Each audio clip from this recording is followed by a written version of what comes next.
Bismillahirrahmanirrahim. Assalamualaikum warahmatullahi wabarakatuh.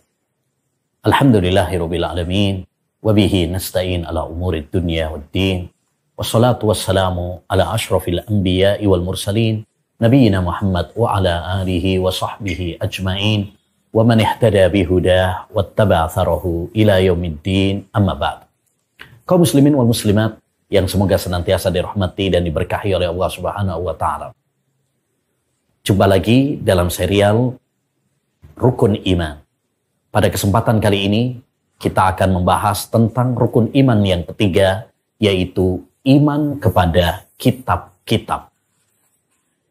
Yang dimaksud dengan kitab di sini yaitu kitab-kitab Allah Subhanahu wa taala yang Allah turunkan kepada para nabi dan rasul sebagai petunjuk dan kasih sayang kepada manusia, kepada hamba, agar mereka meraih kebahagiaan di dunia dan di akhirat.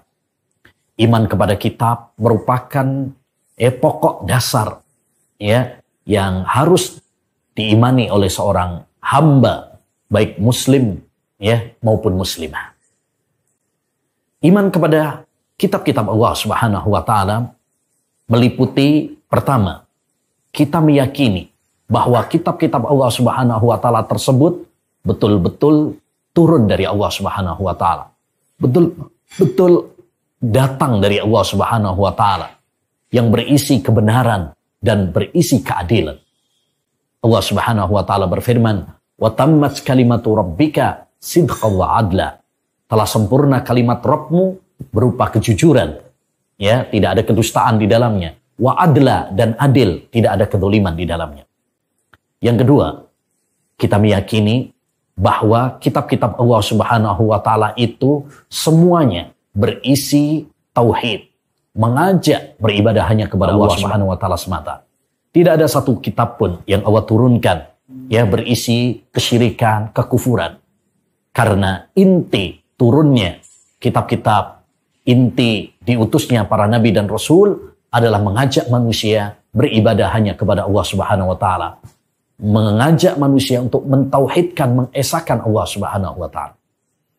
Yang ketiga, iman kepada kitab-kitab adalah kita mengimani nama-nama kitab yang telah dijelaskan di dalam Al-Quran dan di dalam hadis. Contoh, Al-Quran diturunkan kepada Nabi Muhammad SAW. Taurat diturunkan kepada Nabi Musa alaihissalam. Injil diturunkan kepada Nabi Isa, Zabur kepada Nabi Daud alaihissalam. Demikian. Jadi kita mengimani, karena itu disebutkan di dalam Al-Quran dan disebutkan di dalam hadis Nabi Shallallahu Alaihi Wasallam. Kemudian yang keempat, di antara bentuk iman kita kepada kitab-kitab Allah Subhanahu Wa Taala, kita meyakini bahwa Al-Quran adalah penghapus kitab-kitab sebelumnya. Yang wajib kita ikuti sekarang adalah Al-Quran. Setelah datangnya Al-Quran, tidak ada kitab yang kita ikuti selain hanya Al-Quran saja. Kenapa? Karena kitab-kitab sebelumnya telah mengalami perubahan-perubahan yang dilakukan oleh orang-orang yang tidak bertanggung jawab.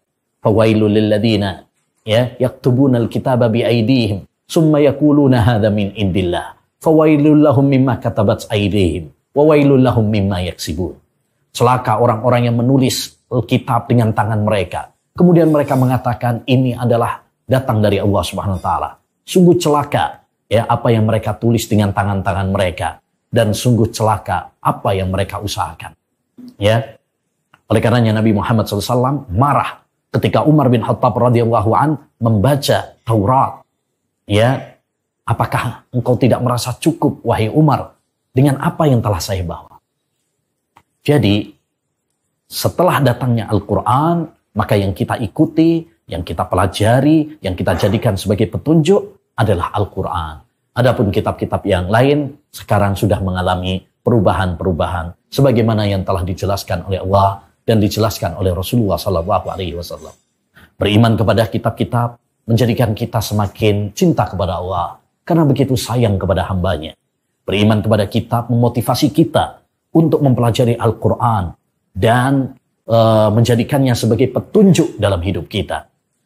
imani kepada kitab-kitab Allah Subhanahu wa taala berarti ya menjadikan kita yakin bahwa Allah Subhanahu wa taala punya sifat kalam, sifat berbicara. Semoga Allah Subhanahu wa taala memberikan keimanan kepada kita semuanya, menambahkan ilmu yang bermanfaat bagi kita, dan semoga Allah mewafatkan kita di atas tauhid dan di atas iman. Wassallallahu wasallam ala nabiyina Muhammad wa ala alihi wa sahbihi ajmain. Assalamualaikum warahmatullahi wabarakatuh.